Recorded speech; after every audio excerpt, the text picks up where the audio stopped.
We're standing in front of, we're brand new, and we're really excited about it, your PULSION MBR. Let's talk about that. Absolutely, this is something we're really excited about. This is the next generation of our Puron product. It's something we have been working on for quite some time, and we believe this is going to revolutionize the MBR market. Now, Manny, what I really want to drive home is the key differentiators of this technology. Sure. So, if you look at our product here, the two key differentiators which we always had with the Puron membrane was the single header design and central aeration. By that, what I mean is that we do not have a header at the top. The fibers are individually sealed. And secondly, all the air is introduced in the middle of the fiber bundle.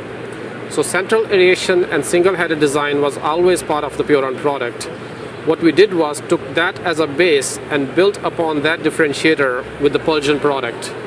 And what we did was two key features. We surrounded the fibers with a cage, that's number one, and we introduced a large bubble which is trapped by those cages. And what the bubble does is it pushes like a piston and removes all the solids out of the fiber bundle. So this schematic explains pretty clearly how that bubble works.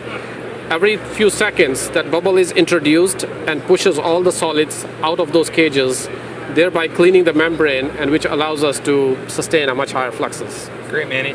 And I think what we're going to look at next is how to really incorporate this technology on a larger scale. That's correct.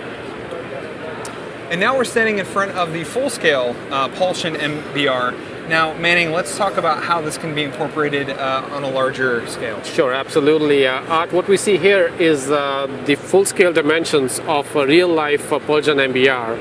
And there are a few key features I want to highlight about this PULSION. One is it's made up of 8 different bundles, and each of the bundle is surrounded by a cage. And one of the unique features of the PULSION is how easy it is to access those fibers. So what I'm going to show you is the cages. They are very easy to slide in and out. So by sliding it out, we can easily access each of the fiber on its own without disrupting any other bundles. By doing that, the maintenance, the accessibility of the fiber has been improved significantly. And in addition to that, there's a couple of other unique features. So one is the gap at the bottom here. This gap has been optimized for two reasons. One is we want to make sure it's not too small so that it chokes the recirculation flow. So the gap has to be big enough where the fresh mixed liquor can come into the membrane bundle. At the same time, we can't have too big a gap, because what will happen is the air will start to escape from the bottom. We want all the air to be channeled through the fiber bundle. So that was one of the key features, is how we kind of came up with the most optimum dimensions at the bottom. The other feature here is we have these sludge channels at the bottom, and what that does is allows a free movement of fresh mixed liquor going into the membrane, and at the same time remove the concentrated sludge from the top.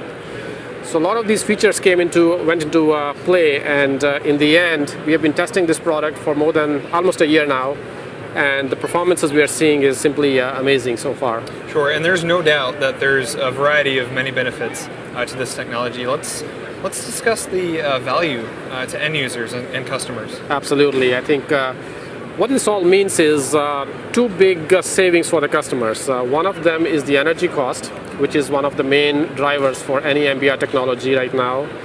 As you may know, there's a conventional waste-activated sludge technology, and there's a membrane bioreactor. And traditionally, MBRs were considered to be more energy intensive compared to conventional activated sludge. And that was one of the main reasons why that technology was not used widespread across all wastewater treatment plants. By this pulsed aeration system, where we introduce the bubble into that cage, we are able to reduce the energy required for MBR to the level where it's very comparable to a conventional waste-activated sludge. And because that gap is covered, we believe that this really opens up a big market for MBRs, which were not traditionally considered because of the high energy cost.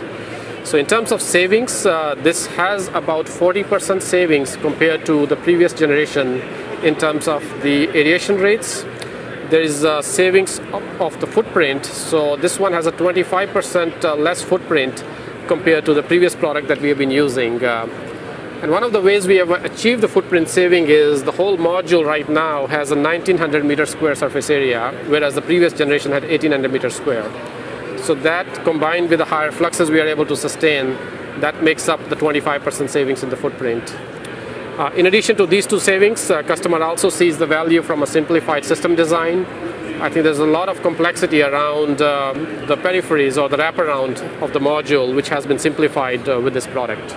Now, Manny, are there any other features that you'd like to highlight? Yes, one thing I want to feature is add is that the Puron membrane is made of a PVDF coating on a braid. And in a lot of MBR applications, which is a very harsh environment, fiber break has been one of the problems that the industry has faced. So the Puron membrane is made of PVDF coating on a braid, which makes it virtually indestructible. So as you can see here, the fibers cannot be broken. And there's a unique technology that goes behind this. But this feature is extremely important to survive a 7 to 10 year life in a typical MBR operation. Great. Well, Manny, really appreciate your time today. Thank you so much. And where can our viewers go to learn more? Absolutely. They can visit our website at www.kochmembrane.com.